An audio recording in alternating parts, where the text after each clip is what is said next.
Hello and welcome to episode number 9 of Creature Comforts, a spinoff series of the Straight Chilling podcast. On this show, we love to explore the fringes of horror and all things horror adjacent. I am your host, Soju, and tonight we are talking about the 1939 film The Wizard of Oz. This is a film that was based on a children's novel, The Wonderful Wizard of Oz. And it is a film that is almost 100 years old at this point and is hugely influential through horror and non-horror alike.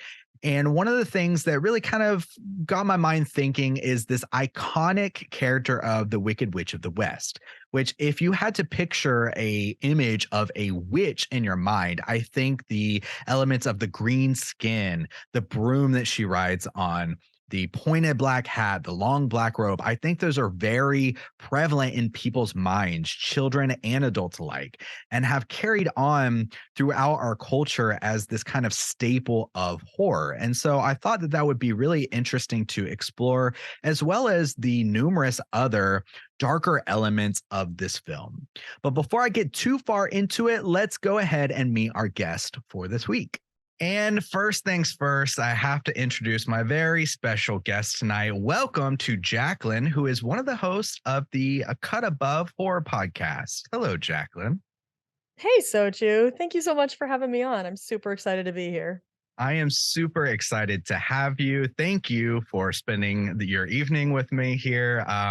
First off, though, I'd like to say congratulations. You just had your 100th episode on A Cut Above. That is huge. Thank you. Thank you. Yeah, I think all three of us are still a little surprised by it too. Like it feels like we just started the podcast and then here we are at 100 episodes, but it was a super fun milestone to hit. We recorded a lot of extra content and released some bonus stuff, for listeners, and it's just like it was like kind of an emotional event for us. So, yeah, thanks. We're proud of what we've done so far. Yeah, as a listener, it was awesome because, I got the regular episode and then it was like a day later, I get the super cut and I get all this stuff. And then you guys did like the special games and everything. It's like, oh my God, wow, I've got, so much content to get through. So you guys did a really good job and it was great One as might a say too listener. much content. No, it was great. You can never have too much content. Your listeners like really enjoy it. I enjoyed it. I was listening on my bike rides and going through my day. Oh, So it was really nice. I enjoyed it. thank you. Thanks so much. It's like an honor to me that you listen to our show at all, Of let course. alone all of our bonus stuff. That was sweet. Yeah, no, I really enjoyed it, and I hope you guys enjoyed our send off to you guys for 100. That was done a few soju's deep, crotch shots for the video segment and everything. So I hope you enjoyed that. It was pretty epic and I dare say highly enjoyed by all. So Good, except John. John seemed like personally offended. He was like, "What John can crotch?" kick rocks. Don't worry about John. I'm just messing with you, John. I appreciate you. Hydraberg and I thoroughly enjoyed the crotch shots. Yeah. So, yeah, well, I really enjoyed listening. You guys have done a great job. And it's fun to kind of get over that hump as well, because, you kind of feel maybe a little more confident or like, oh, I've done this for 100 episodes. And it's cool to see like what the next chapter is in that way. So, Definitely. Yeah, definitely a confidence builder for sure. Like, oh, we've yeah. been through a little bit here. Yeah. So I guess, for anyone who's listening, would you please just tell everyone about your podcast and like where they can find you, what you guys do, and all that kind of stuff? Sure, yeah. So we're called A Cut Above Horror Review, and we do a weekly review of some horror movie. There's three of us on the show, John Hyderberg and myself, and we just take turns each week choosing a movie to review. There's not much rhyme or reason to it. It's kind of just what we feel like picking. And so we just kind of sit around for a couple hours, talk casually about the movie, give our personal opinions. Sometimes we're all on the same page, which is fun, and sometimes there's some dissension in the ranks, which can also be fun. But we're good friends, and we have a good time, and we want listeners to feel like they're just hanging out with some friends, chatting about a movie. So you can find us pretty much anywhere, any podcatcher, iTunes, Spotify, whatever. So. Yeah, you guys are on Twitter, Instagram. Mhm. I always follow Instagram. There's always some bumping stories going on Instagram with like the Yeah. graphics and effects. I love it. Hyderberg does all of that. He is Yeah. so good. He's great at kind of like marketing the show and letting people know it's out. I do the Twitter and John does the Facebook. So we all kind of share the social duties. Cool. Awesome. Well, yeah, I would recommend anyone who is watching or listening to check that out. I am always waiting for the new episode to drop every week to kind of fill my day. Usually I start off with my bike rides with you guys. So really Aw, enjoy the content. Thank you. Thank you. thank you. Goodness. Absolutely. So, Jacqueline, I'm super excited to have you on today. We are going to be talking about The Wizard of Oz from 1939. This is a musical fantasy film produced by MGM, directed by Victor Fleming. It stars Judy Garland, Margaret Hamilton, Frank Morgan, Jack Haley, lots of people. I'm super excited to do a deep dive with you on this. But so to kick things off, what does this film kind of mean to you? I mean, this is kind of a silly question, but would you recommend people check it out? And just tell us a little bit about your history with The Wizard of Oz. Yeah, I'm so glad you asked. When you first asked me to come on as a guest to your show and you sent me a list of movie possibilities, the second I saw The Wizard of Oz on there, I was like, "That's it. Call off the dogs. We're there. That's it." Um, this first of all, yes, I would recommend people watch it. Like, yeah. Yeah. This movie was and is important to me in a lot of ways. For one thing, I would say this was my first favorite movie Hmm. that I can ever recall. So, if I think back to my earliest memories and, I mean, this sounds nerdy, but if I think back to, like, my earliest, like, media consumption as a child, Mhm. this is it. And I remember being, like, 3 or 4 years old and being obsessed with this movie and watching it over and over and over and over again, probably driving my parents nuts. Um, and the other level to that is it's the only movie or television that I can think of that I watched without the understanding that TV and movies weren't real. And so I remember watching this movie and completely believing that it was real.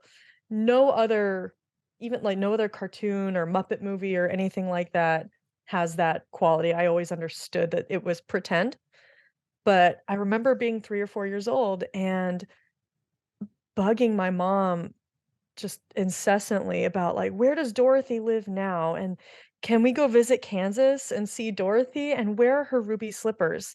Can we buy them?" And so it holds a special magic for me because, that belief didn't last very long into my childhood, but there was a time when I wholeheartedly believed it was real, and that makes it the magic of the movie really deeply entrenched in my heart. That's really fantastic to hear and like really interesting because there's some discussions I want to get into later, kind of involving that kind of aspect of it. But so, how young do you think you were if you could guess the first time you saw this? Probably 3, I would say. 3. Okay. Mhm. So that's kind of the thing for me is this movie has no beginning to me. I can't remember a specific time when I didn't know The Wizard of Oz. I remember watching it as a kid. I remember knowing aspects of The Wizard of Oz. And I think that's what's so interesting about this film for a large amount of people. I mean, this film came out in 1939, and I said it's silly. Would you recommend people check this out? Because it's hard to imagine somebody who hasn't seen The Wizard of Oz, or at least doesn't even know the characters or aspects of it. Because that's what it's like for me. I can't think of a time where I just didn't know what The Wizard of Oz is. It feels just so ingrained in our society and in our culture and in like my life, I guess, that it's interesting that you have that specific memory and it dates back that far, who's watching this 3 years old and that Mhm. having an impact on your imagination and things like that. That's really great and interesting to hear. Because one of the aspects, of course, that we got to talk about on this show is we love to explore all things horror adjacent, the fringes of horror, and everything like that. And so, getting into our coulda, woulda, shoulda aspects, I wonder if you could take this film, what subgenre of horror could you put this film into if you had to? Uh, well, you and I were kind of sharing some notes back and forth before, before starting the recording and everything leading up to this.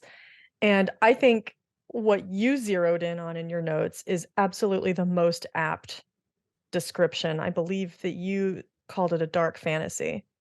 Yeah, And dark fantasy, which is a subgenre with, like, fantastical elements mixed in with, like, right. darker themes and stuff. Yeah, Mhm. mhm. So did you feel that same kinda way? I do. I feel like the darkness is not um totally persistent throughout, but it is absolutely present in the movie. And I think that there are a lot of children and adults out there right now who watched this film in their youth and that's full of whimsy and fantasy and songs and friendship and all these wonderful things. But I think there's a part of them that might also be a little bit traumatized Mhm, because there are some pretty dark elements in this. It's very much it follows a lot of the tropes of like a fairy tale, which if you go back to some of the original Grimm's fairy tales, have extremely brutal and dark elements to them, and I think this movie carries on some of those as well. So, I think you hit it on the head. Not everything about it is dark, but I mhm. definitely do think it contains those dark elements, and I think those elements in particular are really memorable to most people who watch it. Yeah, that's a good thing that you pointed out, that I didn't really consider with the Grimm's fairy tales and stuff like that. So calling it a dark fantasy, it's interesting how for, a while now we have been using this kind of fantasy genre to kind of teach kids lessons or something. The Grimm's fairy tales, they always have this kind of moral or something going on to it, but there is, especially back in the day, there is this sense of real danger, a witch is eating you, or something terrible could happen, and there's a real sense of danger in order to scare kids so they don't do something, or to guide them in a certain way, like using fear to teach. And I think that's an interesting aspect when considering the idea of horror or horror films, because to a child it's horrifying, and it's designed to be horrifying so that they do something or don't do something. Um, so that, yeah, that's very interesting. Tying it Yeah, and to I kind think of like that the Grimm's that fairy tales. Yeah. well, and I think that a lot of modern children's literature shies away from some of those dark things. I think a lot of children's literature has become, um less about using, like, dark parables or fairy tales to teach.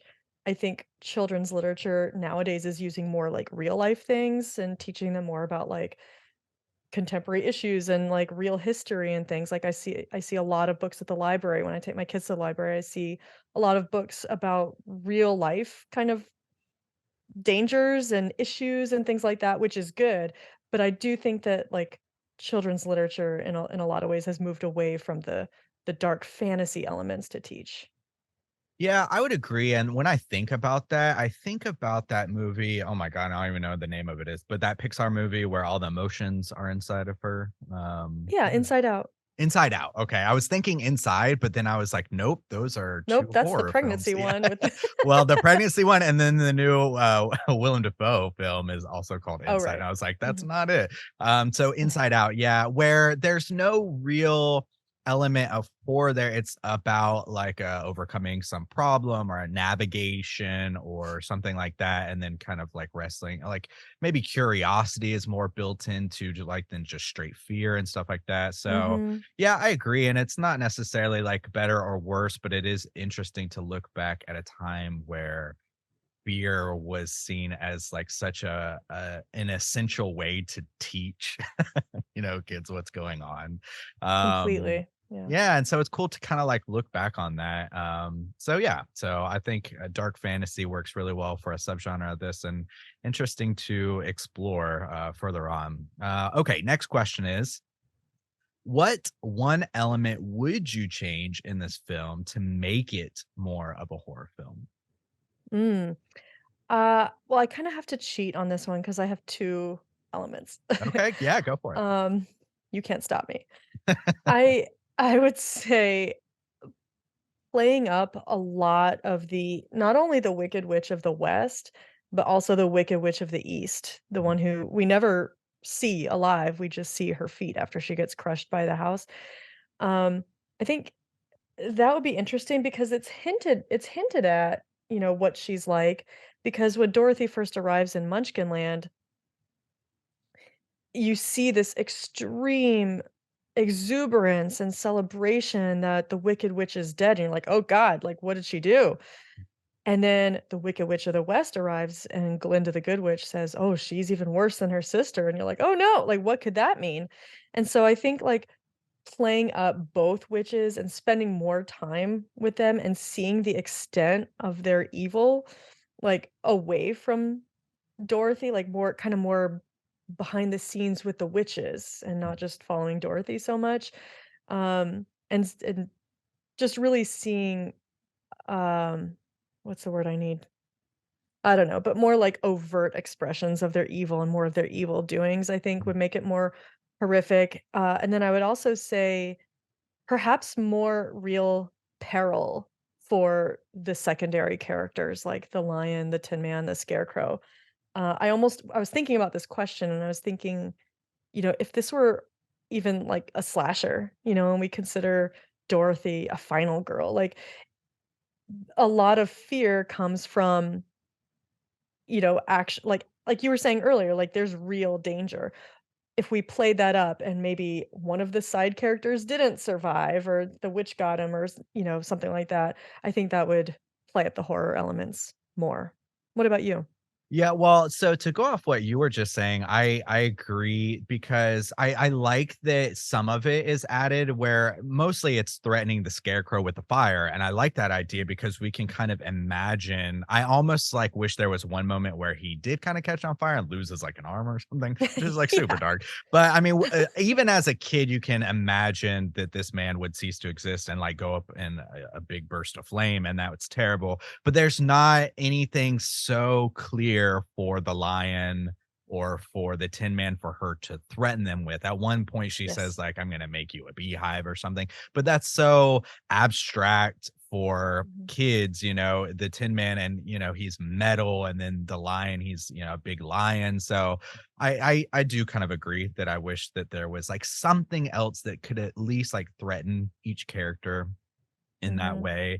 But I also kind of cheated a little bit. I was going between these two things, which both kind of cheat a little bit. At first, I was thinking, like, oh, making things a little more darker and distorted. But then I was thinking, well, that's Return to Oz, reflecting her kind of mental state and things being like really broken and distorted and weird. So I didn't go with that one, but I also went with I would like to see more of the Witch of the West specifically. Mhm. And it was from some trivia that I saw. So I'm going to go ahead and read this now. And it said, many shots were trimmed down or edited out of the film because they were too intense for families and children. In particular, a lot of the Wicked Witch of the West scenes were either trimmed or deleted entirely, as Margaret Hamilton's performance was thought to be too frightening for audiences. So I'm like, man, just throw those back in there. Just put them Right? back Yeah, there you in. go. It's done. Yeah, so I thought that was very interesting because she is such a presence in this film and an iconic villain and figure in culture.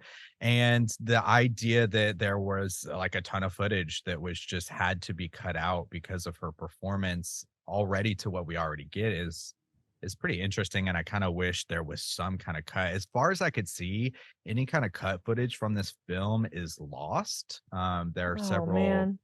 yeah, they had to trim it down.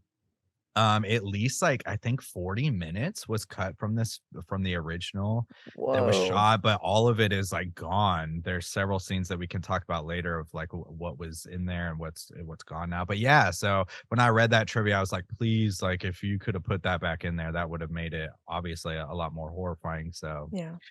that would have been cool, but alas, I guess it's gone. And Okay. there was no inkling about what specifically those scenes contained?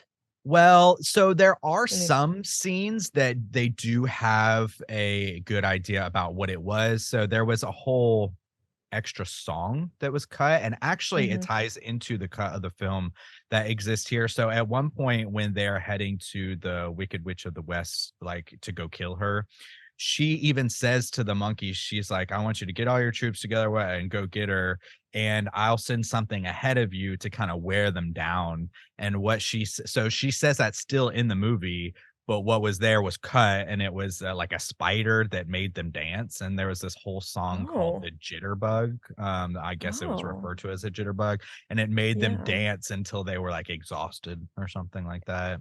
So I wondered about that because for the first time, I don't know how many times I've seen this movie. I mean, just countless. But for the first time, I noticed the witch saying to the monkeys, "I sent a little insect ahead to get them ready for you," or something. I was like, "What the fuck does that mean?" Yeah, that was it. Okay. Oh, that's okay. Well, now I know. Thank you. Yeah. Thank you for illuminating. Yeah. So yeah, that was it. It was the jitterbug, and there was a whole song built around it. And yeah, so there's another scene too that is not necessarily focused on the Witch of the West, but it's kind of sad where I think Dorothy does one more take of Over the Rainbow, but it's in the castle, and she just like breaks down and sobs. Oh. As she's like trapped and stuff. So yeah, but so as far as the other stuff, like specifically what was too scary, I couldn't find any specific details about that kind of stuff. So That's a bummer. That's kinda tragic. yeah, but also cool to like know the like kind of what could have been a little Yeah. bit. At least there's some indication. Mhm. Okay, cool. So the final question for this discussion before we get into like the main meat of the film is, if people like this movie, what horror film should they check out? Oh, I have a lot of ideas about this.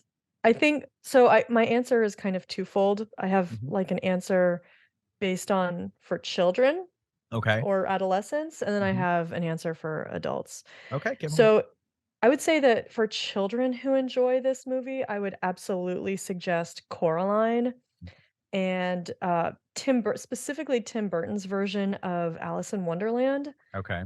and also, The Witches with Angelica Yeah. Houston, which I think was maybe from the early '90s, I can't remember, Mhm. but, um, to me, those are all, like, sort of kid level entry horror type things, especially and, well, Alice in Wonder so I feel like you could do an episode on Alice in Wonderland. Um, I think there's a lot of similarities here, and I actually used to be so when I was growing up, you were right to zero in on my book reading. When I was little, I used to read Alice in Wonderland a lot, and I used to read The Wizard of Oz. Okay. I read Alice a lot more, actually, I liked that book better. But Alice in Wonderland, the book, actually frightened me. The Wizard of Mhm. Oz never really did, but Alice in Wonderland actually freaked me out because it was so surreal that, like, my little mind was like, "This is a world that doesn't make sense. What's going on here? Like, I don't know if I'm comfortable with" it was uncomfortable, but, like, in a It good way. Yeah, it touches on real disturbing things for kids because you're trying to make sense of the world. So even Mhm. like the idea of like, going into the mirror later on in the second one, Exactly. and Yeah. the clocks and things like that, you're like, it's disturbing in the same way where now actually in your latest episode, I was listening and you're talking about like where something starts off normal and then it like distorts and it kind of changes. And as a Yes. kid, that's really messed up because you're thinking, no, things are supposed to stay as they are. They're supposed to make sense.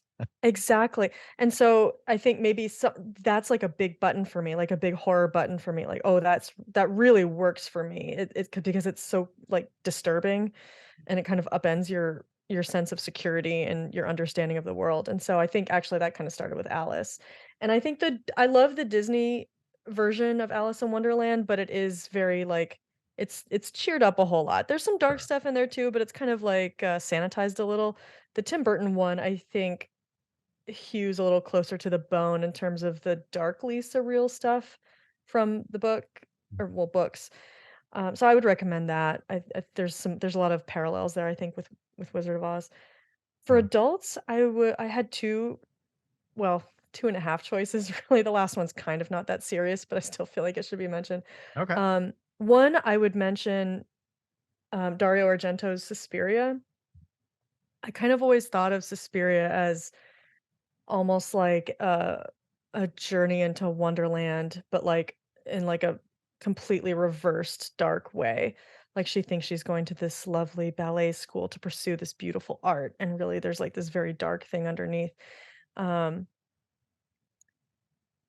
so there's a Slovakian movie from 1970 called Valerie and Her Week of Wonders. I don't know if you're familiar with that.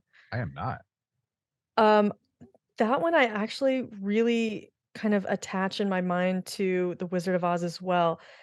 It's another story of, like, a young girl entering this very surreal, um, you might even say, like, kind of heightened kind of reality Hmm. experience. It's, like, dreamlike, sometimes in a good way, but also sometimes nightmarish. It's extremely surreal. I would say it's less coherent than The Wizard of Oz, but it has some of those same elements that, like, if you like this kind of surreal journey that somebody takes and, kind of a hero's journey type of thing, Valerie and Her Week of Wonders is good. It's Okay. extremely dark, but it's kind of a similar fantasy, like a submerging into a fantasy state I've never, yeah, that's kind of totally thing. not on my radar. So I'm gonna add it to Yeah. the list. It's a weird one, but I do think there's a link there. And then finally, this is not a totally serious answer, but a little bit. Okay. I would say John Wick because I feel like Okay.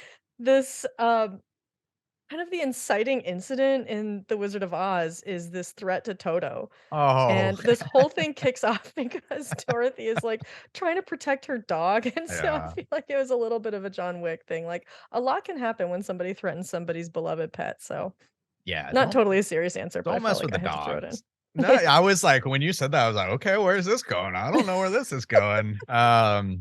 So yeah, those are really good suggestions, and I'm gonna check out Valerie and Her Week of Wonders. Mhm. Yeah, okay. Yep, So that's it.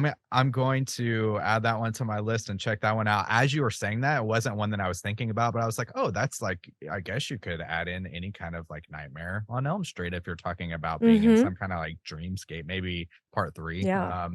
Where they're Yeah. more in there and using their imaginations to win the battle. But Totally. Yeah, that's a good answer. I I didn't think didn't of think that. about that, yeah, but my main one was, Pan's Labyrinth, though, and that kind Yes. of strikes me as the age similarity and going into a specific place, using it, especially with the film. The book is a little different, but with the film where you have these parallels between what's happening in reality and what's happening in the Wizard of Oz, like in Oz, is similar to kind of what's happening sometimes in Pan's Labyrinth, and this small child's journey and her kind of like learning something and it being like very dark. I think Pan's Labyrinth is a good dark fantasy horror type of film that kind of captures this pretty well.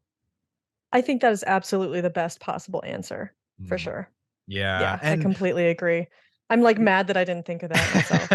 well, yeah, it's so that's like probably one of my favorite Del Toro films, and I just think it's very beautiful because it's able to kind of capture those fantastical elements, which he does in a few other films as well. But I had some ideas for some other Burton films too. I think you hit the nail on the head with Burton. You could even something like Sleepy Hollow has a fantastical feel, and yeah, just stuff like that. I think you're absolutely right. And if we're going off something that kind of cribbed off Wizard of Oz a little bit, Pearl from last year kind of ripped the whole kind of technicolor vibe and stuff like that and incorporated the elements on the farm and stuff, so you could say Pearl if you wanted to. I still haven't um, seen that, I'm such a oh delinquent. really? Oh my, Yeah, you gotta check it out. I'm behind on my 2022 movie viewing. Oh man, put And yes, move I know we're Pearl in to the top of the 2023. list. Yeah. That tells you how behind I am. So yeah, So Pearl definitely has some aspects of the farm life and the Technicolor and the just general vibe of the Wizard of Oz without the necessarily like fantastical elements. Mhm, So yeah, mhm, I would recommend you and people check that one out because it's very good. mhm. Okay. So overall, I never returned your first question, which was, would you recommend this? Oh yeah, to absolutely. others. And I kind of said like it's kind of hard for me. It's even like ridiculous for me to say, recommend because it's hard for me to imagine people not seeing this. Yeah. And really my only main thing, it's kind of like just a question back at you a little bit before I guess we move into the main discussion, if you're okay to discuss it, is Yeah. your kids, would you show this to your kids and at what age? Yeah, I actually my 2 older kids have seen it. They are Okay. currently 4 and 6, but I showed I don't know, maybe, like, Child Protective Service is gonna come for me, but I showed it to them 2 years ago Okay. when they were 2 and 4, Okay. and it didn't bother them at all. It didn't bother them at all. I don't know that they loved it. It's not been one that they have requested a lot since. I think both of them are still too entrenched in their, like, love of cartoons, Mhm. and they're not as tolerant of live action things. Like, anything that's live action, they kind of just automatically think is boring. They did sit through it once or twice a couple years ago, but, it hasn't been, like, a favorite that's continued to be like, "Mom, can we watch this?" So and then my two-year-old hasn't watched it yet, but so my older 2 are boys, and my youngest is a girl, and so I wonder if that might be different. I haven't shown it to her yet, but I wonder if that might she might have a different experience with a female protagonist and this, like, pretty girl with the beautiful shoes and being a heroine, you know? I wonder if Mhm. she'll be more interested. I don't know, I haven't tried it yet, but I Hmm. probably will soon.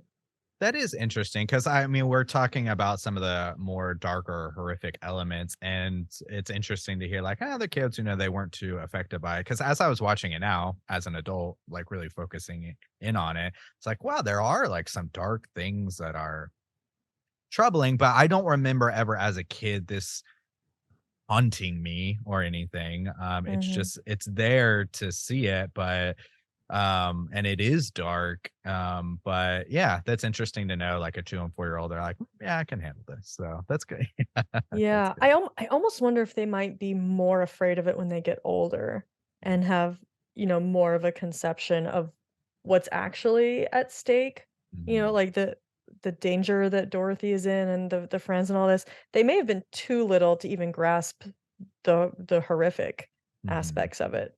So I don't It know, they could might be. be more afraid of it if I showed it to them now. Not sure. Yeah. Especially with some Let's of see the if I can effects, traumatize them. like the monkeys. Those monkeys look Yeah. woo. But yeah, okay, cool. Well, let's go ahead and get into the main discussion. And I'm going to go ahead and drop the spoiler warning.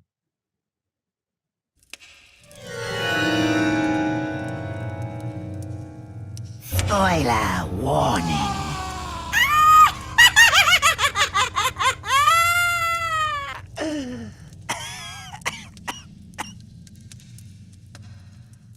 All right. So even though we just moved on from the coulda, woulda, shoulda, which is really supposed to cover a lot of the horror elements or horror adjacent elements, I did kind of want to dive a little bit deeper since we were like talking about the kids and everything about the different horror elements in this film specifically. And I was kind of surprised when I was making the list for this discussion about how many kind of horrific or scary aspects are in this because the Witch of the West is kind of iconic. I think she's kind of the number one that stands out in this film. But there are things like I made a list of the Twister, the lady, Miss Gulch, the Witch of the East, which you mentioned before. And I want to talk about her scene where the legs kind of curl in. That always creeped me out as a kid. The trees that kind of fight them, the wizard and his head and the smoke and everything like that, the monkeys and the guards. So those are all the Yeah. things I kind of like was like picking out. I was like, oh, these are all kind of like messed up. There's a Um, ton, yeah. yeah. So like, what do you think about those like different elements and which one do you find the most kind of like troubling or did you as a kid? Um, I think I was kind of an anomaly because usually when I hear people now reminisce about their childhoods, or I had peers when I was young and we would talk about this movie, I feel like the number one thing was the Wicked Witch of the West. That was the thing that disturbed people. But for some reason, I can't explain it, but she didn't bother me. I didn't find her so frightening. Like, I just kind of accepted her as she was. Like, I didn't think she was, like, silly or anything, but I was just like, "Oh, okay, this is a witch. That's what witch is gonna witch. Like, this is what she's Yeah. gonna do." Yeah. The part I would say that the number one thing that was most disturbing to me as a child was actually the wizard, because he's been played up throughout the whole movie as this beneficent force, Mhm. who's gonna grant wishes, and everybody seems to worship him, and this is, like, a really happy place in the Emerald City, and everybody's like, "Jolly good time," and, Yeah. so you're like, "Oh, this wizard is gonna help us, yay," and but he's a very when they finally get into the wizard's, like, his inner sanctum or office or whatever you wanna call it, Yeah, his big um old hallway thing, yeah. yeah, yeah, like the wizard hall, yeah, we Oh, can call yeah. it that. Um, he's extremely intimidating.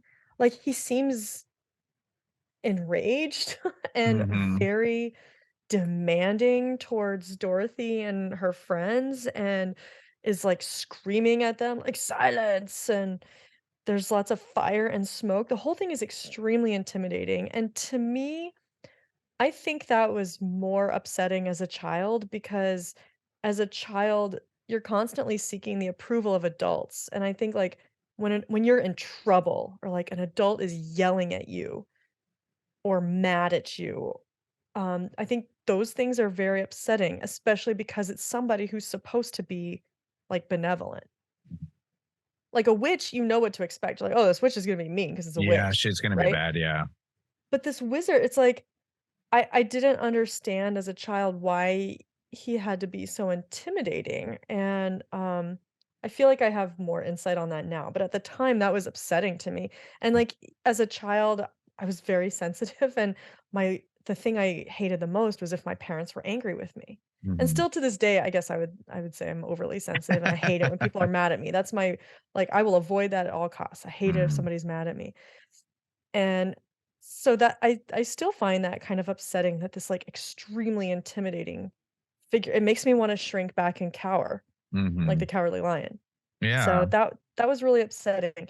To a lesser degree, Miss Gulch as Okay, well. Like, yeah. she's threatening the dog, like, she's gonna take away your Yeah. dog and have him put down. I'll see that he's destroyed. Like, what?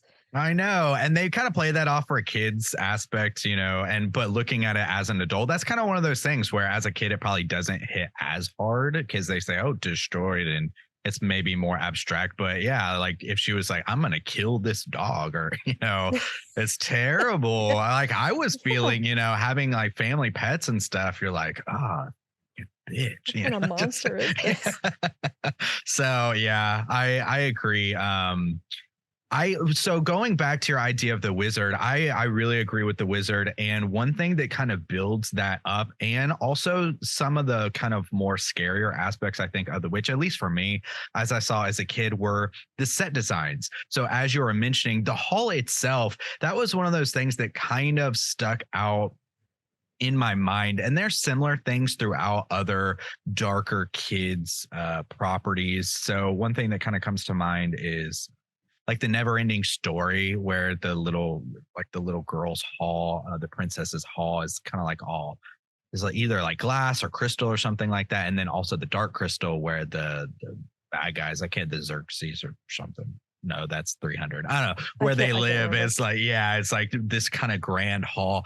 But the set design in this where it's as a kid, I specifically remembering it looking so large. It's kind of like this big empty space, which then makes the head seem that much more intimidating because it's this detached head with the smoke coming out. It's looming over you. And they did a good job with that because I was going back and revisiting the book, and that is what the wizard presents himself as to Dorothy. And I forgot that he kind of presents himself as different figures for each one of the characters. One time he's a beast, one time he's a beautiful woman. But I'm Mm. glad that they went with the head in this one because it does make it feel like there's nowhere where really Dorothy is kind of safe. When she lands in Munchkin Land, everybody celebrates, but then that is stopped by the witch showing up. She has a kind of domain there, even though she eventually leaves. you don't feel safe.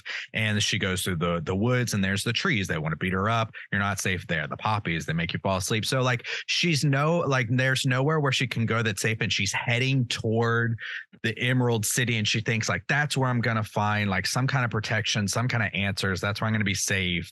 And then you go into this great hall, and this giant head is yelling at you and saying like, I'm not gonna help you. I think that's really deflating to like as a child, where you think like, where can I go that's safe? And it kind of stresses the point more of like, I need to get my ass home, because that's the Yeah. only people who are looking out for me. Even this one person who's supposed to be all good and all powerful is kind of rejecting me. So I think that's effective, especially as a kid. Yeah. Pretty scary. Yeah, big floating head. I completely agree. Yeah, but Mhm. also that same idea of like the hall. So one thing that I loved in this one, I loved all the kind of backing set pieces that were in this. Even when she's walking like towards the Scarecrow, there's these like rolling hills with the road goes in different directions. But the witch's area, like her castle and everything, I think creates a very good, intimidating, almost gothic horror aesthetic. I love that.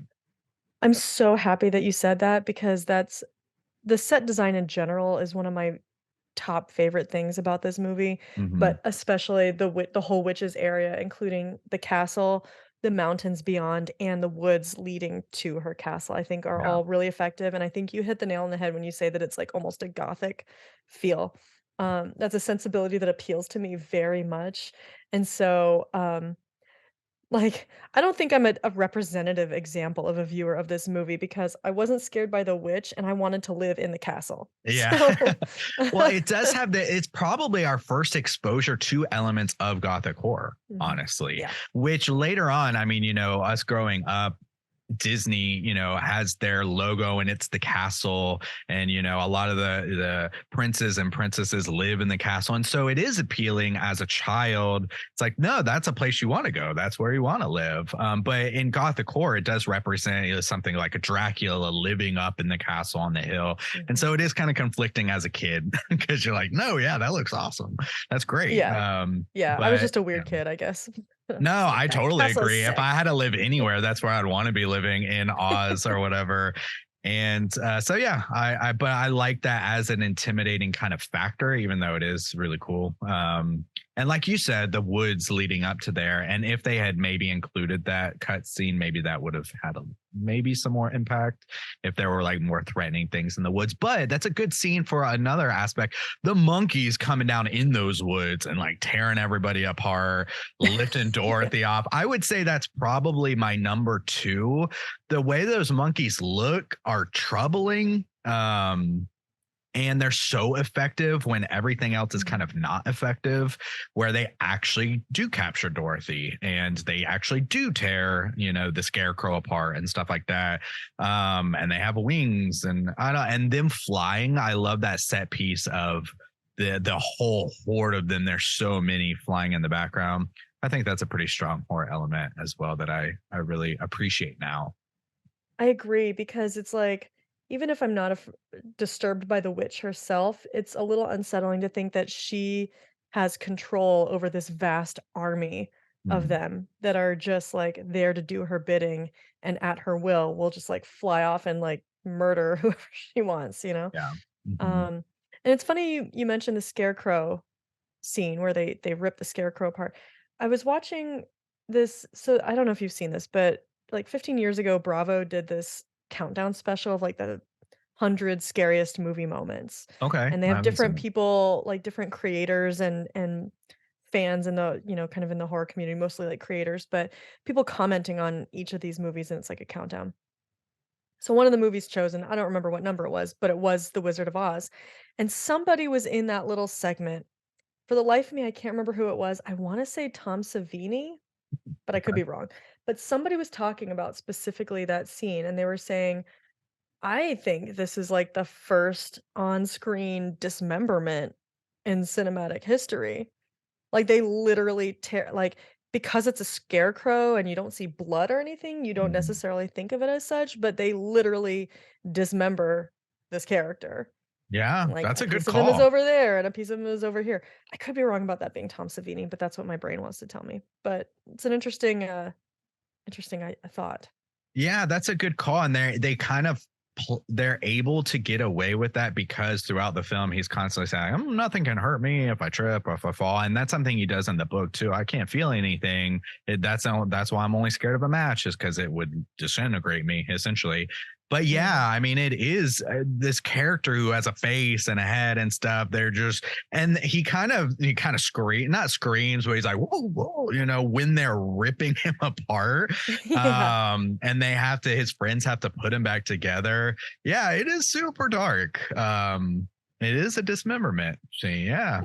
Good call. That's yeah, and I like that they kept that in there because there are some more elements from the book that are a little more, I guess, disturbing. But for the most part, I feel like they adapted it pretty well and made some changes that I think work for the best. But I am glad they included him actually getting kind of ripped apart because, like I said, the Scarecrow, for some reason, maybe it's because he's the one who constantly says I can't get hurt, is the one who's threatened the most. Yes. The torch and the getting ripped apart and stuff like that. So he's kind of like our fall guy, I guess. Yeah, I like you said earlier, I kinda wish that were more evenly distributed, like, I'd like to see somebody, like, try and take a sledgehammer to the Tin Man or something, or Mm, somebody threaten to turn the Cowardly Lion into a throw rug, something, like, a little more concrete than just like, "I'm gonna turn you into a beehive." yeah, Um, yeah. Because in the Because book, poor Scarecrow. the monkeys do, I think, lift up the Tin Man and drop him like in this big thing with like a bunch of jagged rocks, and he's like gets Oh, all see, I dented don't and remember that. I probably haven't read that book since I was about 10, and I did not I should have revisited it for this, but I just didn't, and so, I don't remember too much. I remember the slippers were silver instead yeah. of, It's ruby, so yeah, I hadn't revisited it in a long time. I read it as a kid, and it's honestly, I think they did it's just kind of strung out. They just travel more and it's a little repetitive, honestly. mhm. I was kind of like, this is definitely made for little kids. It was harder for me to get through this time. Hmm. But yeah, I mean, there are just like little moments, but like one thing they changed from the book too is like the witch had nothing to do with the poppies. That's just how poppies are in the book. So like I feel like they incorporated elements that just work better for this film and kind of streamline it. But it's pretty similar in a lot of ways, just like a few little moments. But he does get ripped apart in the book, and I'm glad they included that in this. So Yeah, I am too. um, It's kind of a bold good. choice. So I wanted to kind of talk about this aspect that I had this on my list, Wizard of Oz. I asked you and you picked Wizard of Oz, and then I started to do some research for it. And the first thing I went through was like a description, and it was like this musical fantasy film. And I was like, musical? I was like, oh my God, it is a musical. Like, I don't know why that just Did you escaped not my realize that? brain. Because I hadn't seen this film in years. I don't know how long it's been. As I was watching it, it was the first time I think I was really focused on the songs because I was like, somehow this escaped my brain. And obviously, Somewhere Over the Rainbow is an iconic song. And I think I have some trivia that it was like the number one. Over the Rainbow was ranked number one by the American Film Institute in 2004 on the 100 greatest songs in the American film list. Oh, So wow. yeah, which is a great song. Wow. That's saying a lot because there's so many great musicals out there. I'm a musical fan. Hmm. Wow. Well, I I kinda knew wanna, you like, were. compile my own top 10 list and see where You that one shakes out. should. You should, because I knew you were a musical fan, and I'm really not on the other Mhm. end. And so I wanted to kind of talk about the songs with you as a musical fan. I mean, Over the Rainbow is like an iconic song. So what do you think about the songs in the film? What are some of your favorites? What are some that maybe you don't like? I don't know. I'm curious your thoughts. Yeah. I mean, so, like, obviously, Over the Rainbow is Mhm. the gold star, right? Yeah. Um, that's clearly the best song.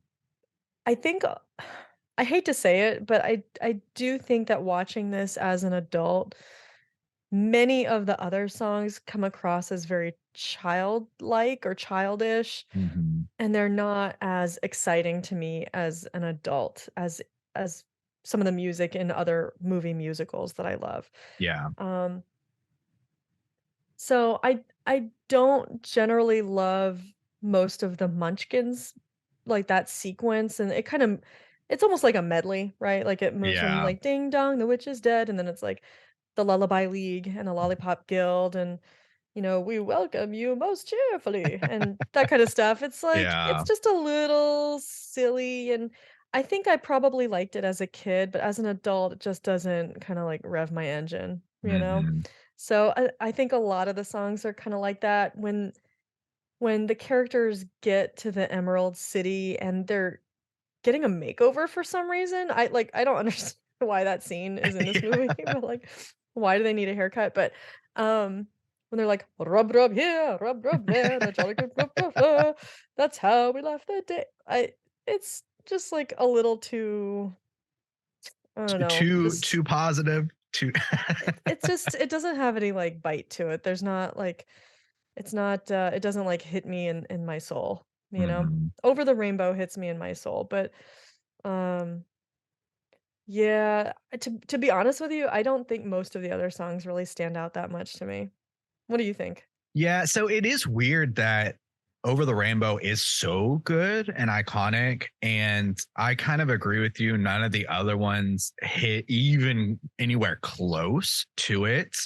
I would agree that I think the one I really like kind of dislike is the Munchkin Land area. And I was kind of surprised at how long they spend in Munchkin Land. I was like, go move your assets, like get out of here. Because it is weird because it's a bunch of different songs put together. So there's some iconic Mhm. things like Ding Dong, the Witch is Dead, which is Yeah. fine.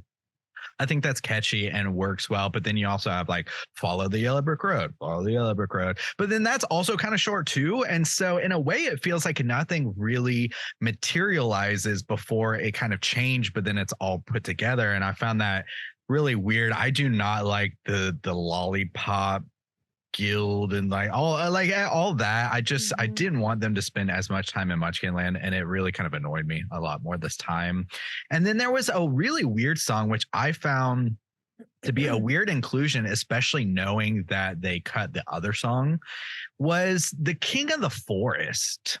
Um, was really weird to me because they're just waiting to go see the wizard, and the lion's already had his song where he's like, if I had some courage or whatever.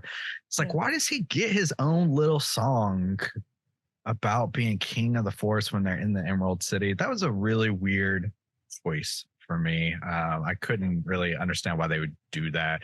But I will, one thing is, so talking about, every morning I try to go out and exercise and do like a bike ride or something like that. And having just watched this film, it was like yesterday or like recently, I was on my bike ride, and I will say the rub here, rub there, or whatever. It's great. Like that's the one that like gets stuck in my head, and I'm okay because it's kind of So got that funny. bounce to it. So I'm like, okay, yeah. Dun, dun, dun, dun, dun. Like I don't know. You're For some jamming reason out that to one's okay with me, and I can kind of get down on it. So yeah, it was weird. That But that yeah, cracks me up, actually. That's really funny. yeah, but it's Over the Rainbow for sure. The biggest one, if I had the biggest negative, I think it's like just, I guess, the whole Munchkin Land section, or the King one, Yeah. where I just feel like that whole song could not exist and it would be fine. Yeah, I think the best songs in musicals are songs that give you some insight into the character that you're not getting elsewhere, Mm, or something that furthers your understanding of the situation that the characters are in. And I think Disney movies actually do this really well. So, for example, if you think about The Little Mermaid and Ariel's big song about how she's longing to be up on the land and experience something different from what she knows, and these things that seem like mysterious and magical to her. Like that gives you some major insight into her character. And I think in general Disney movies do a great job of that. I would yeah. argue that a good number of the songs in The Wizard of Oz Wizard of Oz don't do that. I kind of forgot about this. I do kind of like the if I only had a brain, if I only had a heart, and the lion because they do show you what these characters are longing for. Yeah. But again, you're right. The lion already has his moment, so he doesn't need that weird if I were king. Although I will say I do think some of the wordplay is kind of funny. Mhm. When he's like, "What Yeah. if you met a hippopotamus?" And he goes, "I'd rip him apart from top to bottomus." I Yeah. like those little word plays, but overall, I think the song is weak. But, so Somewhere Over the Rainbow, it almost kinda has the same feeling as Part of Your World in The Little Mermaid, where it shows you that Dorothy is longing for this place where things are, like, easy and happy, and she can't get into any trouble, and she feels like everybody's too busy for her, and where can I go that I can be, like, happy? Which Yeah. is kinda sad, but it shows you a lot about her character, and I think that's why it works. And it easily resonates, I think, with almost anybody. I mean, who Exactly. hasn't been somewhere in their life and wanted to be somewhere else? Somewhere else, yeah. That's kind of very humanistic feeling. So, but the other ones is like, oh, I'm not smart enough. Which I mean, they can too. I mean, like I'm not smart enough. I'm not like brave enough or whatever. That's that's okay. But to be king of the forest, a little more topical. So yeah, okay. So I do love Over the Rainbow though. It is a beautiful song, and Judy Garland, she kills it, of course. Oh, yeah. So good. Well, so kind of going off of that specifically about that idea, I wanted to ask you which character, kind of not character per se, but trait that they long for to like resonates most with you. So we have Dorothy, who is longing to go home Mhm. and be with her family. The Scarecrow wants the brain, be smarter. The Tin Man wants a heart and to kind of be more feeling. And then the Lion wants to be more brave. He wants courage. So, which one of those kind of resonates most with you? Hmm. Well, can I make a quick comment before I answer that, Sure. actually? So, one thing that I think is really interesting in this movie is that particularly the Scarecrow and the Tin Man, they're talking about these qualities that they wish they had and that they're seeking from the wizard. But I think it's interesting that they both already display both of those characteristics already throughout the whole movie. I actually find that the Scarecrow is often the voice of reason, Mhm. and he'll say, like, you know, he'll say to the Tin Man, "Don't cry anymore, you're gonna rust yourself, and we don't have the oil can, like, settle down." And he's Mhm. kind of like the logical one, actually.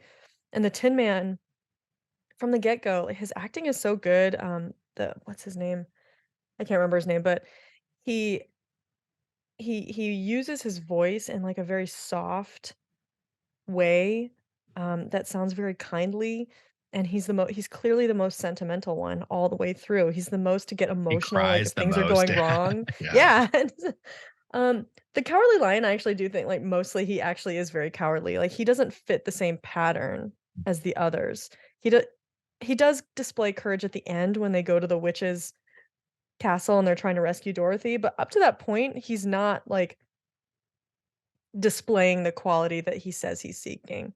So I just thought Mhm. that was interesting, and, like, I feel like all 3 of these side characters are not kind of handled in the same way all of the time. Mhm. But to actually answer your question, excuse me, I'm trying not to cough here. No, you're good. Um, to actually answer your question, I think I would say that the yearning for home or the attachment to home is the quality that I most relate to. Um, I I feel like I've always kind of been a little bit of a homebody. I like to go out and have adventures and try new things and explore, but I do feel like a strong desire to have like roots laid down. Like I think there's some people who are comfortable kind of living a nomadic life or, never staying in one place for too long and they're always kind of itching for something else. And I'm kind of a person who always wants to, like, hunker down and, like, put down my roots Mhm. and have, like, a home base and have, like, a very secure, like, sense of, like, home and family and all that, and so, I definitely relate to that. I feel off if I'm away from home for too long, and it kind of, like, uh, disrupts my soul a little bit to be away from home for too long. So, Mhm. I feel you. So Dorothy, It's not to um, say that my sense of home can't be, like, transported elsewhere, but yeah, I gotcha. No, sorry, go I ahead. I want to go off your tangent because it's kind of maybe one of the biggest problems I have with how they adapted the film from the book. One of the things I think the book does a lot better is stressing that idea, because you're right. In the book, it's a lot more prominent that the people, what they want, they already possess, and they're not wise enough to know it. So it's kind of that idea of like longing for something so much that you can't see that you already have it. And the lion is a lot more prominent in that he shows. There's a lot more threats that happen, especially like towards Dorothy, where the lion kind of steps up and he's quick to like roar them away or something.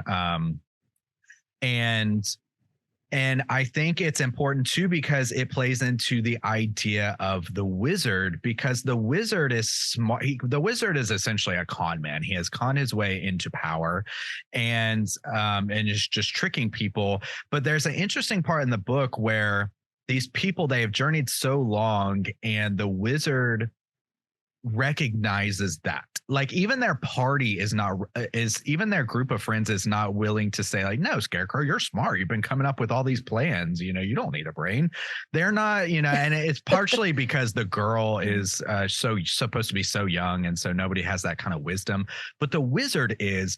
But the wizard, there's this kind of message, this kind of grim but realistic message of the idea of the wizard concludes that I can either try to convince them that they don't need me to give them anything, but that would be fruitless because they would just feel cheated, like I didn't give them anything. So instead, he says, well, I'll just trick them and give them something to give them a placebo effect because I know that they already Yeah, possess something what they meaningless. want. Yeah. And so it's kind of a bummer because in some ways you're like, yeah, he's right. If he just says, like, no, Scarecrow, you're smart, you're like, you just don't want to give me a brain like you promised you would. And so that's an interesting message that's delivered well in the book, and a little bit here because you're like, they don't stress as much with the Cowardly Lion. But one problem it kind of has with me with both situations, I guess, is, so I would say I associate more kind of with the Tin Man. Of the things I kind of like pursue and think are valuable in life are things of like the heart. They're not acts of like bravery or like valor, going off to war, like being some symbol or something like that, or it's, I don't know, I always just tend to pursue things that are I don't know, have like some kind of emotional value to me, I guess, even if they have no value to anybody else.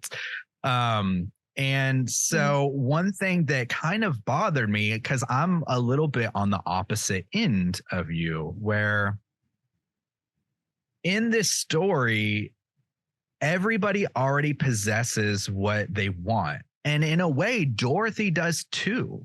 So she comes from a home. I think in the book, she's actually adopted, and her adoptive parents are much older. There's no uncles, there's no people like that that associate. And they're not like particularly kind to Dorothy. It almost implies that maybe she's more of like to help on the farm a little bit, because they are older. And I kind of am a little bit bothered by the idea of like, there's no place like home. It's like she's going to go back to Kansas, and there are all these people who have risked their lives for her.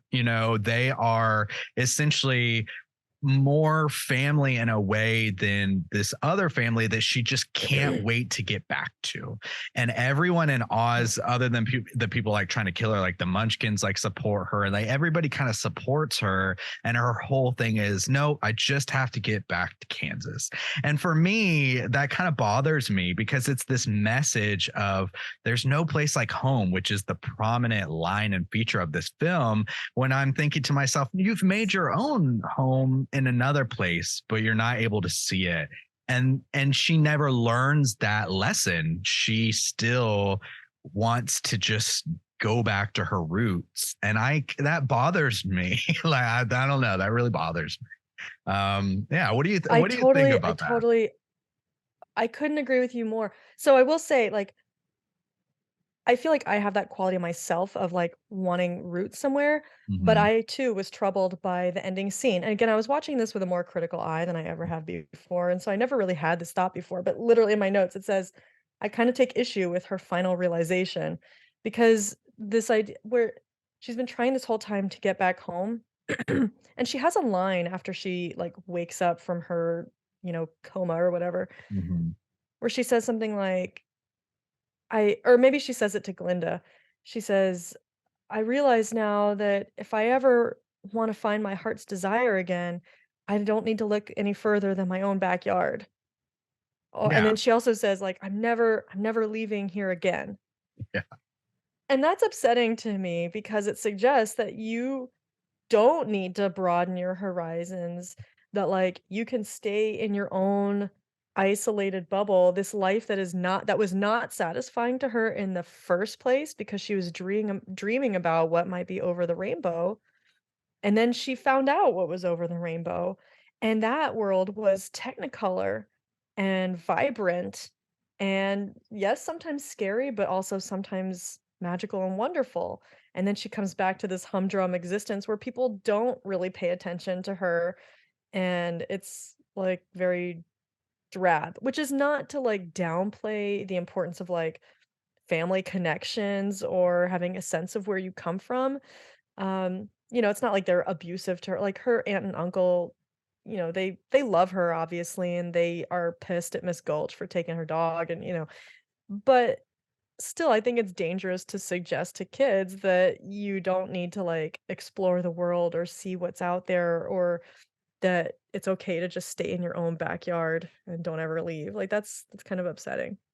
Yeah, yeah, I agree. I was kind of bothered by that. Like, there's no place like home. That's such the prominent message of this Mhm. film. And I'm like, no, fuck that. Yeah, So so I yeah, guess I tried to like kind of tell myself like I would choose to interpret her lesson or her arc as like I feel like this is not explicitly I feel like the movie is explicitly kind of saying something else, but I would choose to interpret it as like wherever you come from, or like your family ties and your roots, like your ties to home, like you carry those with you wherever you go. yeah, And that would be better. like Yeah, better idea. rather than don't leave your own yard. Stay here Yeah, forever. I That's the real agree. horror.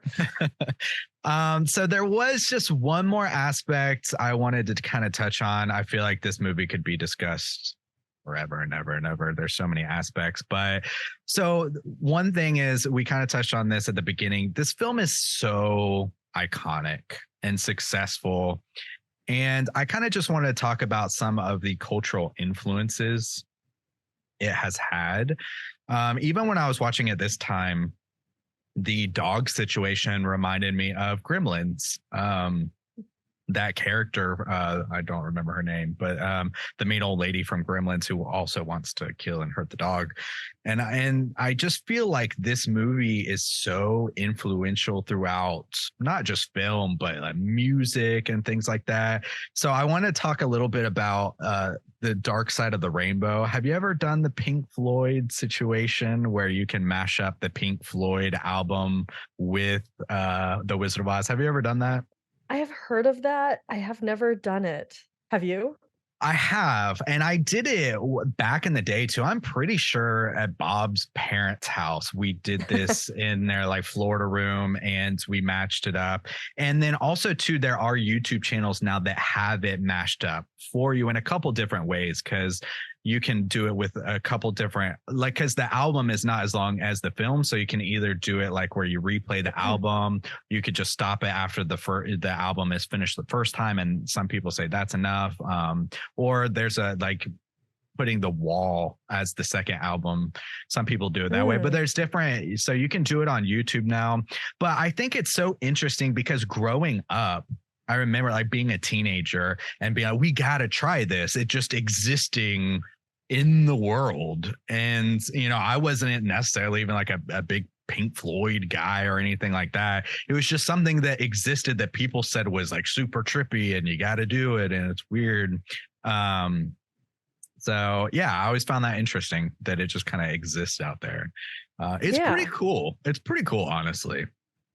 Now I want to try it. I'm going to try to find one of those YouTube videos. Yeah, and also too, I saw an interview with what's that guy's name? Frank something. I think he's the guitarist, Roger Waters.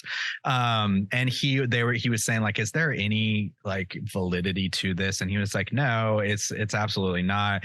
But he's like, I think he said he had seen it, and he was like, it's just kind of this cosmic coincidence, because when you think about when the album came out in the 70s, the media didn't really exist for that to happen, to have like a VHS and a CD, because it would be on vinyl. You'd have to flip the vinyl over. So you couldn't really do it Right. anyways. But it is Mhm. nuts how well it mashes up. There's songs that start like when she's going out into the world of Technicolor at first. A song kicks off, Money by Pink Floyd kicks off, and during the tornado there's a song that is like very specific to it. There's just like instances where you're like, that is wild. And it's pretty cool. I would recommend people check that out. Yeah, I definitely want to try that. I wonder who on earth thought to try that in the first place. Like, who was the first person to do that, and what made them even think of that? Yeah, I I wish I don't could know. know. Yeah, because you're supposed to line up too with the lion's like third roar, and like you start it right now. Oh, okay. So it So tells you yeah. specifically. That's cool. Yeah, it's so specific. I don't know who came up with it, but I don't think it came out until the 90s when VHSs were prevalent and CDs Yeah, were prevalent, and you could actually do makes that. sense. So yeah, it's wild, but I always found that fascinating that it just kind of existed in the world. Of course, there's big things like the musical Wicked and the books. Mhm. Have you ever Yeah. seen the musical Wicked? Yes, I saw it, came to Orlando once, and I was mesmerized by every single second of it. I didn't Hmm. read the book, Yeah. but I absolutely loved the musical, and that was an instance where I felt every song worked. Hmm. I thought Yeah. every song was great in, Wicked. I thought that it was just spectacular, to the point that I would even say, like, even people who don't like musicals, I would suggest that they try it. I think there's a strong chance they would enjoy it. I think I'm not like, I'm not as big as musicals, but I do think it's one of those instances where it's cool to see this like contemporary musical become so like prevalent, like an instant classic almost, where everyone's Mhm. just like, it's just like kind of watching history be made. And I remember the first time I became aware of it was when I went to New York. I think for the first time, like 2007, they had the big Wicked display, which I love the design of it. It's fantastic. And that made me want to read the book. So I read the book before I saw the musical. And that is something that I would recommend to people as well. I think the book does a really good job of bringing this world to life and kind of like fleshing it out for adults. Mhm. And it's not in that kind of like cheesy way where now everybody's just like banging it out or so, for adults, but they really do like a good like a good job of, they actually make like the Oz more of like a political spectrum where there's kind of like people are vying for power. You have the witches of the north and the south and like their influence on the east and west, and it actually is like done pretty well. There's 4 books in the total series. I don't think the other books are as good, but the first one stands on its own, I think, and does a good job. I had no idea it was a series. I thought it was just a standalone book. Yeah, I mean the first one, it stops. So I mean, I don't want to like give any spoilers away, but it does like stand on its own, and it's so the other books are continuations of other characters in the world. Okay. So like the characters that are in the first one, their stories pretty much stop, and then the second book is a different character at a different time moving forward. The third one I think is more focused on the Cowardly Lion as a character, and you see his like perspective. So they're not necessary, and they're not as good. I did read them all, and they were okay, interesting. I think the fourth one's the second best, if I remember. But I would recommend people check that out as well. Yeah, So, I would like to read the book. I did love the Broadway show so much. I feel like that book Wicked from Gregory Maguire, I feel like that sort of kicked off this trend that's been going on for the past 15 years or so of like re-envisioning classic familiar stories Not necessarily from the point of view of a villain, but with a more sympathetic eye Mhm, toward a villain, or seeing the what we assume to be the villain from a different light and a more compassionate light. mhm, mhm, Um, and because I think Gregory Maguire did several other stories like that after he wrote the Wicked series. And then Disney's kind of done that with the Disney villains and reimagining some of their stories. And as you very correctly pointed out, there's been a decline in quality for sure. But yeah. Wicked, I think, if I'm remembering correctly, I think Wicked was sort of the first one to kick off that trend, and it, just based on the show, I think it did it fabulously. Yeah, that book came out in 1995, and, there might Was I it that long ago? Oh shit, I yeah. was way off on my timeline. Never Well, the mind. musical became prominent probably around maybe 2005, 2006-ish, maybe. Like I said, I remember seeing the billboard in 2007 in New York. But I always remember rumors of like a dark Alice in Wonderland movie that was coming out where Marilyn Manson was going to be the Mad Hatter. So I always remember like rumors of the things, but to know that Wicked came out in 1995 kind of even adds more like credibility to that, because I think Yeah. the late 90s, early 2000s, and that's even the more influence of the Wizard of Oz is too. I think through that thing you see, like, I don't think we would have films like Cruella or Mhm. Maleficent and Mhm. like what you were talking about with Disney. So its influence, Or I Winnie think, the Pooh, just Blood and Honey. Blood and Honey. Have you seen that? No, it's coming up though on our A Cut Above Oh man, agenda, I I believe. watched it when it came out, and it's not as bad as everyone thinks it is, but it's not good, but it's Okay. I'll try to keep an open mind, but just that title alone, I'm like, "Oh, Jesus." yeah, it is. Yeah, that's the silly aspect of taking like kids, properties and going way, way, way overboard. But yeah. All right, cool. Well, that was a fantastic discussion. Before we rate this film, which is kind of silly, but before we do, is there any other things that you would like, any other major points or any topics you'd like to go over? Um, I just wanna say, I think that the acting in this movie is so incredible, Hmm. and not just Judy Garland. I think that all 3 of the actors playing her friends, the Scarecrow, Tin Man, and Cowardly Lion, are absolutely astonishing in their skill, and I also think that Frank Morgan, who plays the wizard and I almost just said Captain Marvel, Professor Marvel, Mhm. I think he's very underrated in this movie. I don't think he gets enough attention for his performance in this film. I feel like there was just sort of a a dedication to acting and showmanship during this time period that is different nowadays. Like I feel like most actors also could sing and dance, and there was this general quality of like showmanship, I guess. But like, for example, the Scarecrow's physical performance is so perfect. Like I don't know how he does the things with his body that he does, but he truly transforms himself into to a scarecrow. I think Burt Lahr, who plays the Cowardly Lion, his vocal performance is unreal and, like, maybe a little bit underappreciated. But I the whole time I was just marveling at the acting skills of all of the main roles in the film. So I just wanted to throw that out there. Yeah, you're absolutely correct. And one thing I kind of forgot I wanted to mention, but not only did they do a fantastic job, but they did a fantastic job while dealing with a lot of shit. um, so there's like a lot of kind of horror stories about filming this film.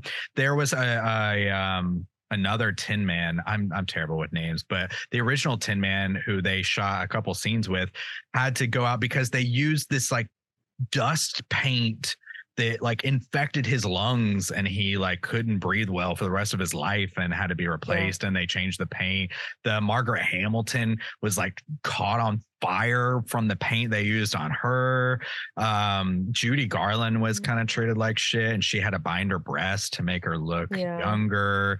And also too, that was kind of a sad story where there was a story where they wanted her to like lose more and more and more weight, and so she was only allowed to like drink black coffee and smoke cigarettes. And and she was like She was like 16. 16. Yeah, no, and they were just like, you got to lose more weight. Shit. And Oh so my that kind of God. led to a lifelong struggle for her with her body image and stuff, and just Well, and dieting they gave her for a while. drugs too, Yeah, diet like pills. diet pills and stuff to help her maintain her weight, and of course she had a lifelong struggle with drugs, with pills, and that's what Yeah, ended her life so early. yeah. So it's sad. I also have heard over the years that there was, like, sexual harassment directed at her, like, people, like, groping her and things on set, just some unpleasant business. Yeah, it was a different time. It's crazy. It was almost 100 years ago. But even like the snow in the poppy scene was asbestos, just like No, straight are up. you serious? Oh my I god. mean, there was like not good things going on here. I will say, I remember even being younger and like the Pink Floyd thing. There was always that rumor that somebody killed themselves and that they Mhm. were in the background of one of the scenes. That is not true. So that did not happen. Okay, 'cause As I far had as always heard that. There was always kind of these urban legends around the filming that yeah, I never knew if they were true or not, so, yeah. yeah, I that did one is hear not. that, Dorothy was, like, very kind of prejudiced against the actors playing the Munchkins, that she was, like, Mm. really freaked out by them and did not wanna Oh, have anything to do with them and was, like, clearly repulsed by them, and, like, the second the oh, camera was off, she was like, "Get away from me." oh So, no. Yeah, they got uh, one other thing. They got paid less than Toto. So Toto was rolling in the bank back in the day. I can't shut remember. I think up. he was paid like $125 a week, which back in the day was a ton of money. What? I think the Munchkins got paid like $25 to $50 for their whole like session or something like that. Yeah. God. I also read they were drunk, like, the whole time filming. Some of their costumes, the hair designs, it kind of reminded me a little bit of the modern day kind of Dr. Seuss movies that come out, Yeah. where you're kind Mhm. of like, that's a little too troubling, or like the design of it is too uncanny. It's weird. So yeah. Yeah. I'm not crazy about Munchkin Land, but not because of the people. Yeah. Yeah. Okay. Cool. Well, so this is out of five. We got to do it. What would you give The Wizard of Oz, 1939? Y yeah, I would say even this is one of those things that even despite the little things in it that I don't think work, like some of the songs or, the issue both you and I take with the messaging near the end, I still say that the impact that this movie has had and the things that do work in it, I mean, I think that this movie truly creates a sense of magic and wonderment. Even still, I'm 40 years old now, and it still does that for me. Um, the moment that I see Dorothy open that door of her farmhouse and step out into this full color world after her sepia toned farm life in Kansas, I mean, it just does something in my heart that just has not changed over 37 years, however many years I've been watching this movie. It's just it's magical and it's lasted for a reason. It's the most viewed film ever for a reason. Can you pick at things about it? Yes, but like this is an important film and it's still magical. And even having to watch it with a more critical eye, I still loved it just as much this week when I watched it as I did 35 years ago. Hmm. So this is a 5 out of 5. Yeah. What about Yeah, you? you're absolutely right. 5 out of 5. I mean, it's one of those movies where you can pick apart things, and some of it is due to age, but also if you're going to consider the things you can pick apart due to age, you also have to consider some of the amazing things that they were able to accomplish. I mean, this movie is almost 100 years old, and you could show it to a kid today and it would still feel relevant to them, I feel like. And it still holds up in look and design and acting, and And that's amazing because the technology and the limitations they had back then, they really made something incredible and special. And like I said, going back to the book, I feel like they actually did a really good job of adapting it into a film and made some good choices that make the story flow a little better, or just work better for a narrative for film. And so, yeah, I mean, any kind of critique I would give for some songs or some messaging and stuff, it's just overshadowed by how influential and crazy this movie is to hold up so long and influence so many countless other things that you couldn't give it less than a 5 out of 5. I mean, you could, but I'm not going to. So great. Yeah. So that's a clear 5 out of 5 from us. Let's go ahead and play a little Rotten Tomatoes segment. Mm-hmm. Certified. Yeah. All right, Jacqueline, this is a segment that we do on the Straight Chilling podcast, but we have to play it a little bit different because it's just the two of us. So in this one, you essentially just have to beat the house, which is me. So yeah, so I'm going to go through. I picked out, this is tough because Wizard of Oz is an iconic movie. It's classic, but I picked some other heavy hitters for it to go against. So it's going to be a game of inches here. I'm going to get you to try to guess which one is higher between a certain number of films. Wizard of Oz from 1939. And this is on the critic score. So which critic score is higher? So Wizard of Oz 1939 or Singin' in the Rain from 1952. Oh my God. Oh, and you're picking musicals too. I feel like, man, they've both got to be super, super high. Because I knew you were going to do a Rotten Tomatoes segment. So I was just kind of thinking, I didn't look, obviously, I didn't look at it ahead of time, but I was thinking, like, I feel like Wizard of Oz is going to be like 99%. Maybe I'm off, but I feel like Wizard of Oz is going to have to be 99%. Singing in the Rain, would it be that high? I think in general, critics might not esteem that one quite as much. I definitely think it would be in the 90s, but maybe not so high. I'm gonna say Wizard of Oz beats Singing in the Rain. Okay. Number 2 is Oh, you're not gonna tell me. Okay. so we're going to go through all 3 and then I'll read them Okay. off. Yeah. Okay. So next one is going to be, which one do you think is higher on the critic score? Wizard of Oz 1939 or Gone with the Wind I knew you were gonna say that. 1939? I knew you were gonna say that. Okay. My thought process here is that modern reviewers who are still like contributing to the critic score would probably criticize this movie for its treatment of like the Civil War and romanticization of the antebellum South. So I think that would bring the score down. So I'm still going to say Wizard of Oz. Okay. And the third one is going to be Wizard of Oz 1939 versus Mary Poppins 1964. Which one is higher on the critics score? I try to pick some like some heavy hitters within the same realm. Films, man. Mm-hmm. Oh boy, that's a tough one. That's a tough one because that is also a magical film, which also had some significant like technological achievements, just like Wizard of Oz did. Ooh, would you give me like 3 that are like all the same answer? I don't know. I think I did that with Seth last episode. I think I did. I'm trying to like game your system yeah. here. Would you like, could all the answers be B or is it a trick? Okay. If any of those 3 would possibly beat Wizard of Oz, I would guess that Mary Poppins would do it.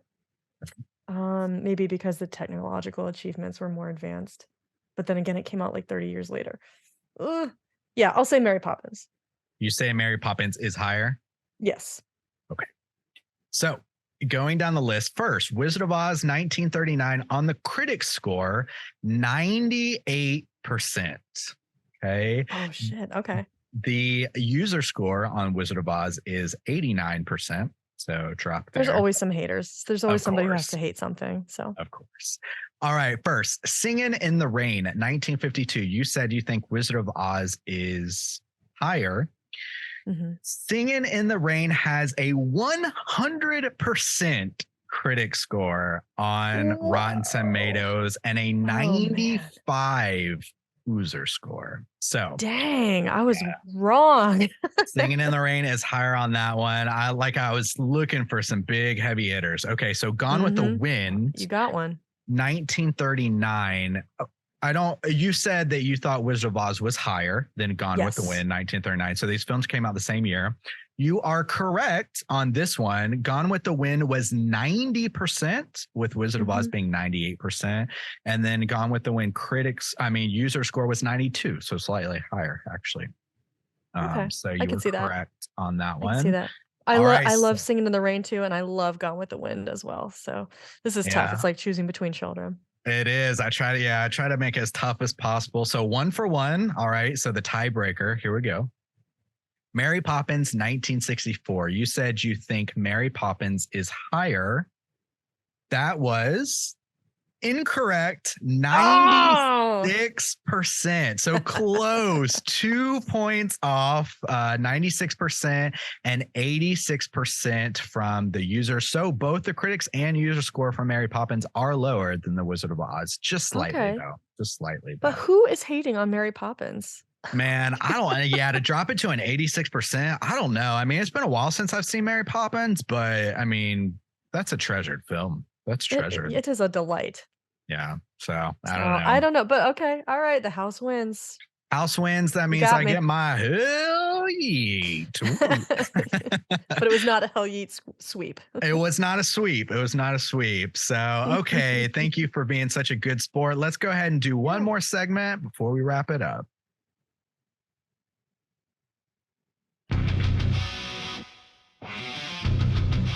Straight chillin'. Good around the way.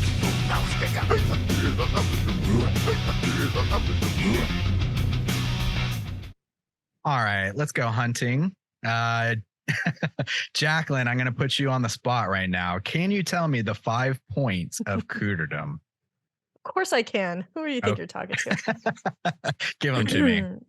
Smug arrogance, manipulation, sexual deviance, overall look and attire, and overall patheticness. Perfect.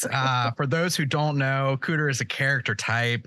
And yeah, this is something we do on the Straight Chillin' podcast. I like to carry it over for this segment because there's always cooters in films, or a lot of the times there are. So this is usually the person in a horror film who you kind of are rooting to die a little bit. They've got those qualities where you're like, just get him, just get him.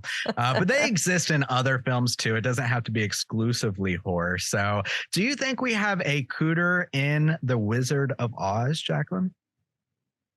Well, I haven't necessarily applied all of the 5 criteria to any character yet, but I would like to nominate Miss Gulch for consideration. Okay. Um, So what point do you think she hits highest on?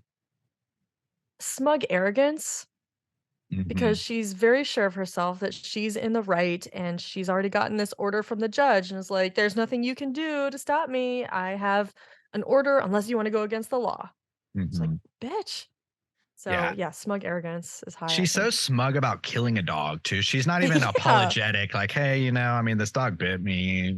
We kind of have to take care of this. She's like, I'm gonna kill that dog. The dog weighs like 8 pounds. Like, put a Band-Aid on it and move on.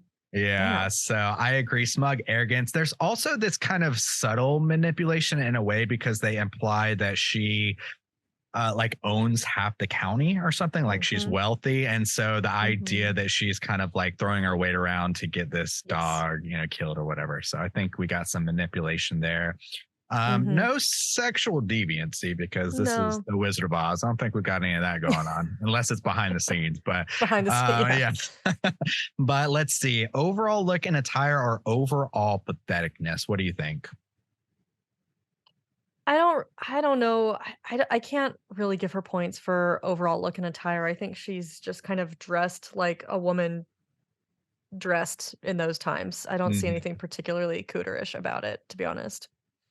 So there is And this little detail that could maybe add to patheticness that I kind of forgot to mention. But with so the house falls and it crushes the witch of the east, and we see her like toes all curl up and stuff like that. But before that, we see Mrs. Gulch in the sky turn into a witch. And so the implied meaning would be, even though it's played by the same actress who plays the Witch of the West, that she would have been the Witch of the East who gets crushed by the house, because they're sisters. So you would assume that they look alike. We see her turn into the witch in the tornado. So if you assume that she gets taken out by a house, then maybe that's First of all, I'm not sure I can totally get on board with that premise. I always read that as like a foreshadowing of Miss Gulch and that dual role as the or that Margaret Hamilton in that role as the dual role as the witch as well. Almost like a foreshadowing of what's going to happen in her dream. So I see your point. I'm not like dismissing it. I'm not totally sure I'm on board with that. But even if it was, like, you can't help it if you get crushed by a house. Like, I don't know if I would call that Interesting. pathetic. All right. So yeah, I don't know that she meets the criteria. She might So not. There's she's a one bitch, more. but She is. Maybe. What about the wizard? Or also, yeah, what about him? So he's manipulating for sure. He has conned his way into power. He has no real power. And he's just kind of tricking everyone and has no intention to give anybody anything and hopes to send them off to their deaths. So that's kind of manipulative. Yeah, he does try to help Dorothy at the end, but like it kind of just like he's kind of like a bumbling guy, so like it just doesn't work out. Yeah. So even He's even like, I though don't know how he's this thing works. even though he's So super it's kind of pathetic. successful, he does have a pathetic aspect to him, because he's even like, I'm nothing. I'm just tricking these people. I just fell Yes. here and kind of lucked into Yeah. it. So He's like, I'm a very good man. I'm just a very bad wizard. Like, yeah. yeah, you are. So maybe pathetic, Yep. and so manipulative, pathetic, and before he's found out, I would say some smug arrogance going on. I would agree with that. I mean, he's posing as a wizard and he's like on this power trip that's like, silence, like, you dare to criticize the great and powerful Oz. So Yeah. yeah, I think he Okay. meets that for sure. I might even also say overall look and attire if he's like projecting himself as a fucking like gigantic disembodied head to Yeah. try to intimidate people. Yeah, to So intimidate and scare when he's just like a little man. Yeah, he can't even like present as he is. So yeah. yeah, So look at the I don't tire. know. Is that 4? Yeah, That's it's 4. 4. So, and just no sexual deviancy. So we got him, the Wizard of Oz himself, This movie should just be called The Cooter. the Cooter of So Oz. All right, good. Well, we got him. Well, Jacqueline, thank you for joining me in this discussion of this iconic film. It was a blast. There was a million other things we could have covered, but I think the things we touched on were like really interesting, and I enjoyed discussing it with you. So thank you for joining me. thank you so much for having me on. And your questions were so thought provoking and were helpful to kind of focus the discussion in some interesting directions that otherwise, like, you've listened to A Cut Above, you know that we can just go on and on for hours and hours and not like have all that much structure. So it was helpful Wow. to have some pointed questions to zero in on. I like that. Yeah, I mean, I am from the Straight Chillin' podcast, so I mean, we follow that same that same problem. But yeah, it was that's why I like to have these kind of like little one-on-one discussions. It is fun to kind of just like get personal with the guest on a specific topic. So one more time, please share with us where we can find all of your spooky doings. Yeah, so we're A Cut Above Horror Review. You can find us on any podcatcher of your choice, on social media. At Twitter, we're at Cut Above Horror. Instagram, we're A Cut Above dot horror underscore review. I think I got the dot and the underscore in the right place. And on Facebook, we're just A Cut Above horror review. So you can follow us at any of those. You can also email us at A Cut Above horror review at gmail.com if you want to just hit us up for any reason. Yep. Yeah. Awesome. And now you can officially say you have a large back catalog because you guys have Yeah. 100 episodes deep of horror movie Yep. reviews. Well, you guys are doing a great job. Like I said, I'm always looking forward to the next episode. I would recommend everybody check out A Cut Above. Thank you again, Jacqueline, for hanging out with me today and discussing Wizard of Oz. And to everyone listening and watching, thank you. And don't forget to keep chilling.